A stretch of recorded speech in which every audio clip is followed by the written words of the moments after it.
गरिमा का पता नहीं है, संविधान का पता नहीं है, अधिनियम का पता नहीं है, वो निकाय का विकास क्या करें? सर्वेक्षण करने हमारी टीम आई है स्वच्छता की, मुझे सूचना नहीं है। हमारे यहाँ बोर्ड जल की बैठक हो रही है, मतलब अधिकारी आपको नज़रअंदाज करके चल रहे हैं। हमारे सेक्रेटरी को क्या आपत्ति है और ऐसी क्या हो गया कि वो बीच बोर्ड की बैठक छोड़कर चले गए? एक पोस्ट ये आया कि 5 करोड़ रुपया बूचड़ खाने खोलने के लिए अरविंद राणा मांग कर रहे हैं या देने की बात कर रहे हैं। इस ऑफिस में आप बैठेंगे तो मैं आपको पानी नहीं दे सकता हूँ, क्योंकि आयुक्त ने मेरा जो 4th ग्रेड कर्मचारी उसको भी हटा दिया है। हमारे पास टाइपिंग नहीं है, मैं किन से वार्ता करूं? कोई मुझसे बात नहीं करता। जनता के चुने हुए प्रतिनिधि को ठेंगा दिखा रहे हैं।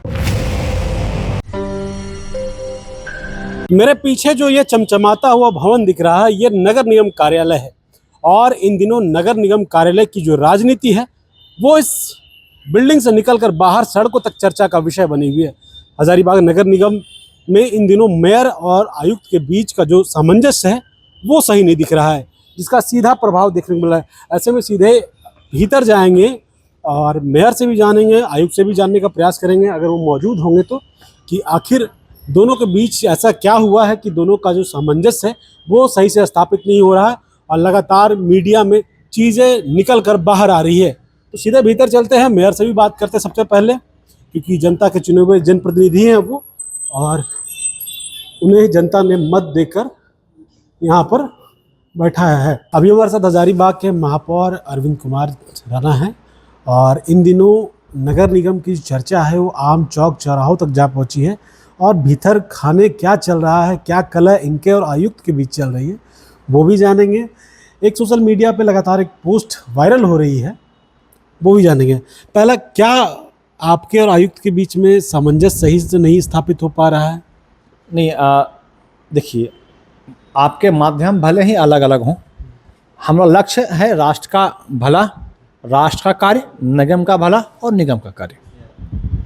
आप जो बोल रहे हैं कि हमारे और आयुक्त जो नहीं पट रहा है, तो इसका एक प्रमुख कारण क्या है कि अभी 25 अप्रैल को हमारी बोर्ड की बैठक थी, परिषद की बैठक थी। बोर्ड के बैठक जब होता है, बोर्ड की अपनी गरिमा होती है। मैं लोक सेवक हूँ, महापौर हूँ, तो मैं बोर्ड का पीठासीन पदाधिकारी चेयरमैन होता हूँ। मेरे बैठक में हमारे सेक्रेटरी अन्य पदाधिकारी होते हैं, हमारे म्यूनसिपल कमिश्नर भी बैठक में आए थे। माननीय विधायक हमारे मेंबर होते हैं, शहर में रहते हैं, उनका भी आगमन हुआ था। माननीय विधायक जब बैठक से गए तो हमारे म्यूनसिपल सेक्रेटरी उनको प्रोटोकॉल के तहत छोड़ने चले गए। लेकिन मुझे आश्चर्य तब हुआ जब बिना कोई सूचना के म्यूनसिपल हमारे जो कमिश्नर हैं वो पूरी बैठक से अनुपस्थित हो गए।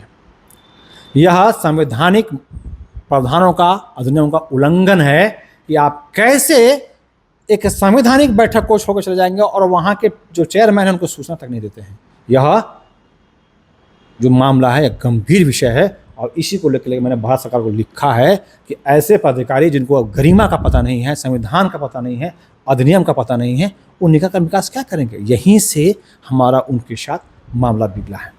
वो उनका, मेरा कहना है कि जब आप सेवा करने आए हैं, आपको वेतन तो सेवा करने के लिए मिलता है, मैं चुन के भी सेवा कार्य करने के लिए आया हूँ, तो फिर आपस में ये झगड़ा क्यों?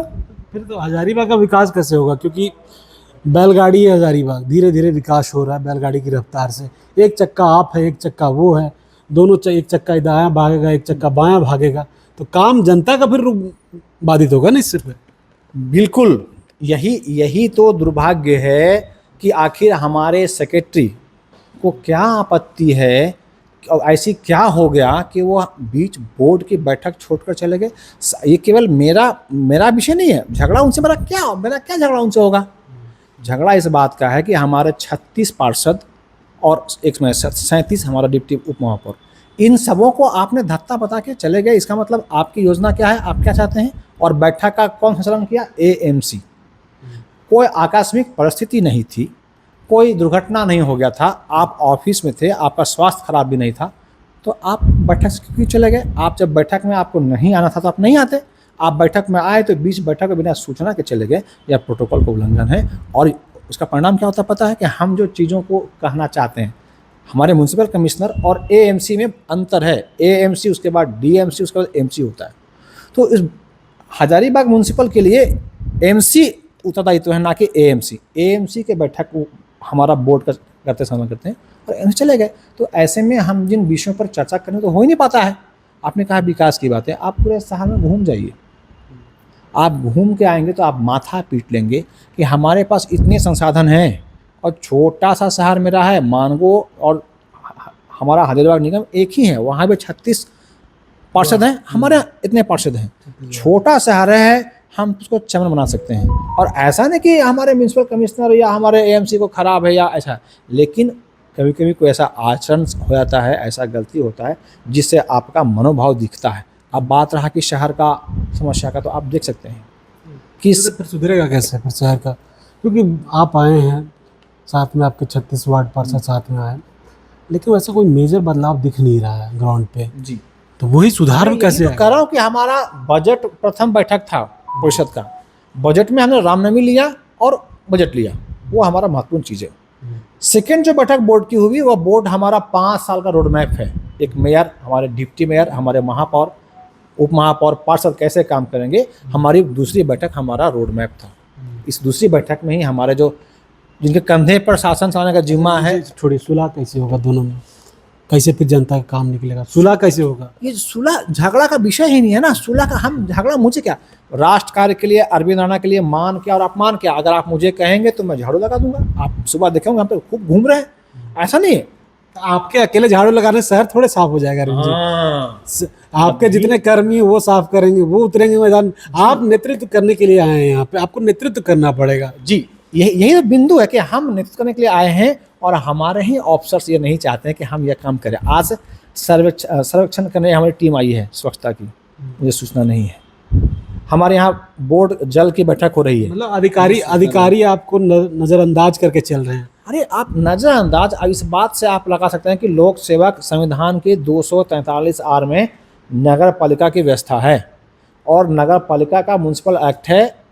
यहाँ हजारीबाग नगर निगम में मैं प्रथम नागरिक हूँ, जैसे राज्य में राज्यपाल, देश में राष्ट्रपति, ऐसे हजारीबाग नगर में मैं प्रथम व्यक्ति हूँ, महापौर हूँ और नगर पिता हूँ और लोक सेवक मैं हूँ। सांसद, विधायक, जनप्रतिनिधि होते हैं, मैं लोक सेवक हूँ, संवैधानिक पद है मेरा।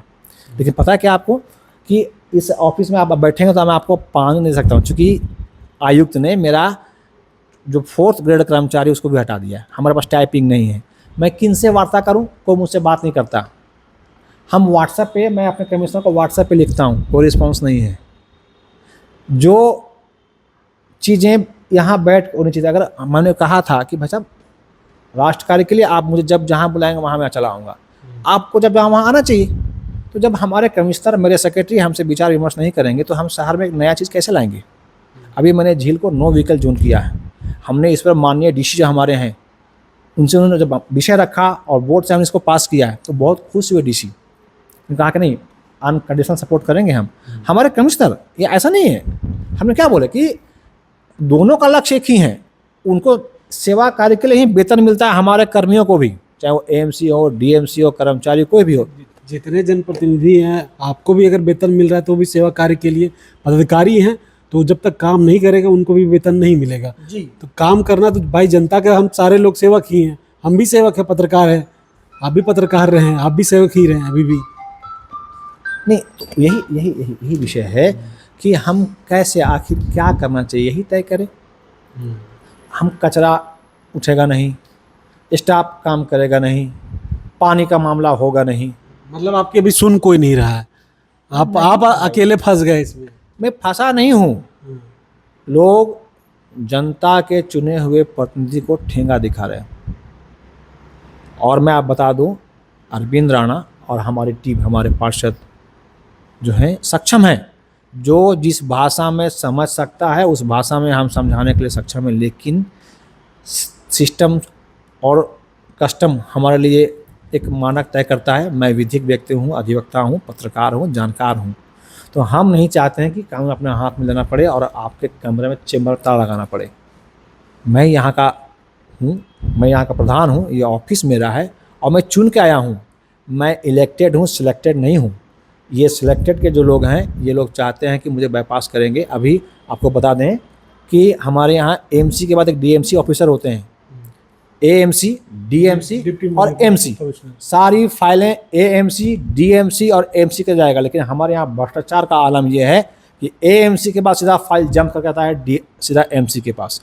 तो आपके मन में अगर चोर नहीं है तो फिर यह फाइल जंप क्यों कर रहा है?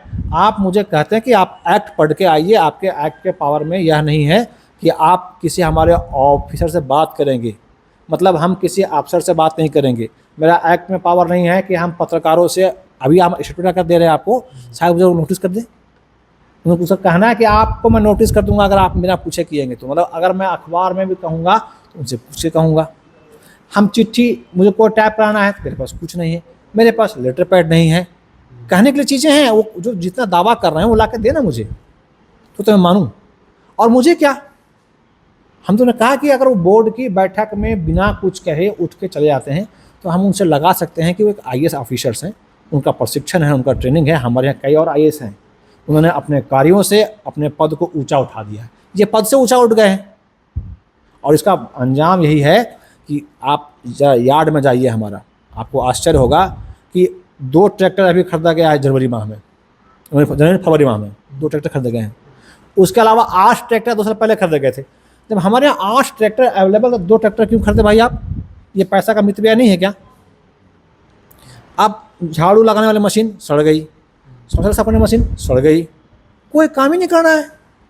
जब कोई काम नहीं करेंगे, आप योजना नहीं बनाएंगे, महापौर के साथ आप नहीं चलेंगे, महापौर की बात नहीं मानेंगे, पार्षद की बात नहीं मानेंगे, पार्षद आप व्हाट्सएप पे दिखाएंगे, वो विनती कर रहे हैं पार्षद कि सर मेरा बनवा दिए चापाकल। अरे भैया, चापाकल के लिए विनती करना पड़ रहा है? मैं स्वयं 5 व्हाट्सएप में लिखा हूँ कि मेरा एक बनवा दीजिए। महापौर एक चापाकल बनवाने के लिए व्हाट्सएप मैसेज करेगा? आप सोच सकते हैं कि किस लेवल के हमारे ऑफिसर्स हैं और उनका प्रशिक्षण हुआ है कि नहीं हुआ है। अधिकारी अरविंद राणा का सुन नहीं रहे हैं। अरविंद राणा का नहीं, जनता का नहीं सुन रहे हैं। इन्हें स्वयं का से मतलब है, सारी योजनाएं स्वयं के लिए बनती है। मेरा क्या सुनेंगे? मेरा अपना क्या है? हम जनता ने चुन के भेजा है और मैं बाय हुक बाय कुक काम करवाने जानता हूँ। हम छात्र राजनीति से पैदा हुए हैं। लोहरदगा, गुमला, सिमडेगा, दुमका, धनबाद में मेरा रिकॉर्ड खंगाल सकता है लोग, हमने क्या किया है। मैं तो एक शांत हूँ, पत्रकार भी हूँ ना, एक मैं शांत बैठा, मुझे पता है कि कौन किसके घर में क्या है। मामला आपसे और लेंगे। सोशल मीडिया पे इन दिनों एक पोस्ट वायरल हो रहा है कि अरविंद राणा जो गौ सेवा की बात करते हैं और लंबे समय से गौशाला से जुड़े हुए हैं, ऐसी गायों के बचाने के लिए काम करती हैं जो दूसरे देशों तक या बूचड़ खाने तक ले जाई जाती है।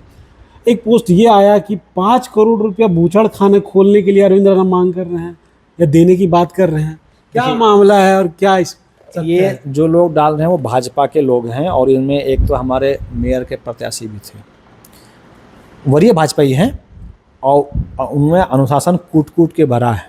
लेकिन शायद वो पढ़े लिखे नहीं हैं या उनकी टोली पढ़ा लिखी नहीं है।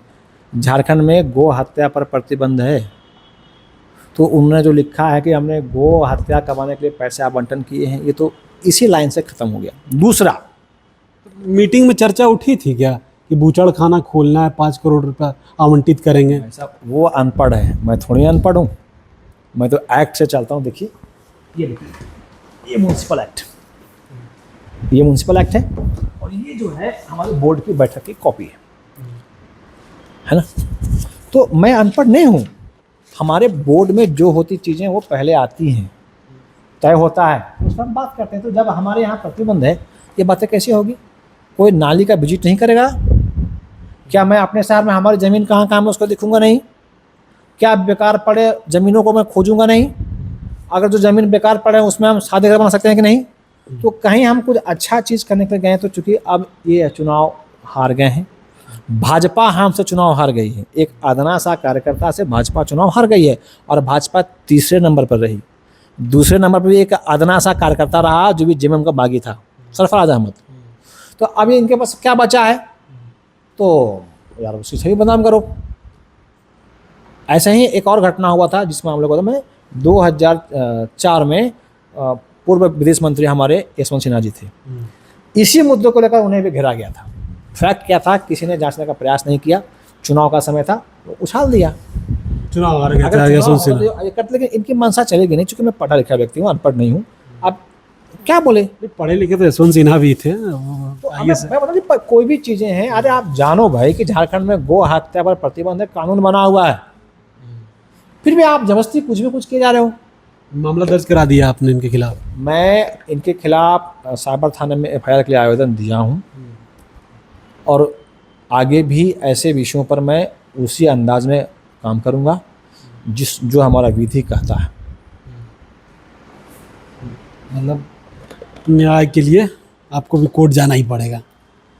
वो देखिए, तरीका है। श्री कृष्ण ने कहा था, अहिंसा परमो धर्म, धर्म हिंसा तदैव च। आप इसका मतलब समझ रहे हैं ना? अगर हम हत्या नहीं करेंगे, लेकिन वध करने का तो हमको शक्ति हमारा संविधान देता है, तो अगर आवश्यकता होगा तो मैं श्री कृष्ण के मार्ग पर चलूंगा। राष्ट्र हित के लिए अगर बलि की आवश्यकता पड़े तो बलि दूंगा या बलि लूंगा, ये तो स्पष्ट है। तो ये हमारे साथ हजारीबाग के महापौर अरविंद कुमार राणा जी थे, और इन्होंने बताया कि भाई अभी वर्तमान में क्या चल रहा है नगर निगम के भीतर की राजनीति से लेकर जो भाजपा के जो कुछ कार्यकर्ता हैं जो सोशल मीडिया पर पोस्ट कर रहे हैं, कुछ नहीं, एक कार्यकर्ता जिनका सोशल मीडिया में इन दिनों पोस्ट आ रहा है, तो उसको लेकर भी उन्होंने बातें करी। बाकी बात इसके बाद नगर आयुक्त से भी बात करने का प्रयास करेंगे कि आखिर ये खटपट क्यों है नगर निगम के भीतर, और जनता का काम किस प्रकार बेहतर तरीके से होगा। जुड़े रहें, शुक्रिया।